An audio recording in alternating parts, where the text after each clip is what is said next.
Good morning. So, good to be here today. Our devotional is going to be on bearing one another's burdens. So, I wanted to tell a cool story of when I watched someone very literally bear another's burden to help him get to the top of a mountain. Years ago, when we were much younger, we got invited to climb Mount St. Helens and climb up and sit on the rim and eat a picnic lunch and then walk down. And it was a really hard hike. Yeah, we trained and trained and trained, and a group of about 10 of us went from mostly from church, and we left at 4 in the morning. We all piled into a friend's car, and we drove up to Cougar, where the trailhead was, and so we hiked.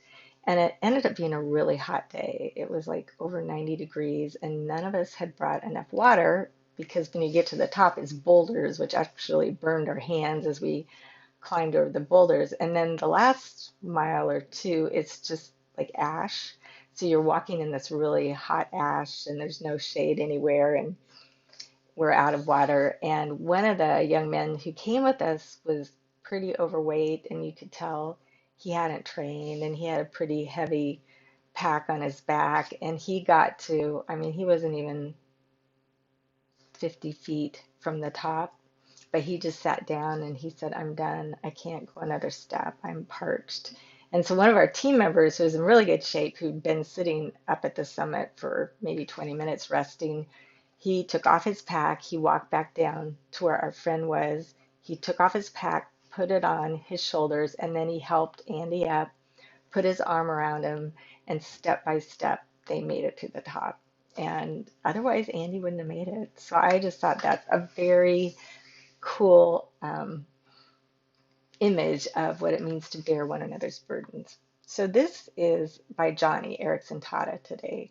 And if you recall, she's a quadriplegic in a wheelchair and can really only move from above the neck. So the verse is, carry each other's burdens, and in this way you will fulfill the law of Christ. Galatians 6:2. I don't often have the chance to physically help other people, but when I do, I love it. Nowhere do I feel more useful than at the airport. I have to pack what seems like half a hospital when I go anywhere. Even after my friends and I check in all the stuff at curbside, we still have a pile of carry-on luggage that includes lots of the usual paraphernalia, plus a duffel bag with emergency medical equipment. The challenge is to carry everything from curbside to the plane. And this is when I get to carry another's burden. On the foot pedals under my legs goes the duffel bag. The briefcase goes in my lap. The purses are slung over the handles of my wheelchair. Coats or sweaters land in my lap. Airline tickets are squeezed between my leg and the left side of my chair. I look like a bag lady, but I don't mind. It gives me a chance to carry others' burdens.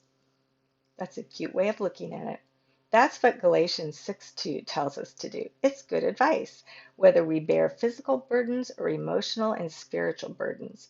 Galatians 6 says that we should do this on a regular basis and not be so puffed up with pride that we fail to offer a helping hand. And so we fulfill the law of Christ, which is the law of love. Love obliges us to be compassionate. Maybe under the old covenant, God's people made a habit of laying burdens on one another. But under the new covenant, we don't lay them on, we take them off. So why don't you find someone today who could use a hand? It will give you an opportunity to lighten the load of another and lighten your heart at the same time. God did not write solo parts for very many of us. He expects us to participate in the great symphony of life. Today, God, everyone I encounter will be bearing some burden. Help me to discern which of those I am to help carry. So, hang on a minute. I think I told you I take medicine that gives me really dry mouth.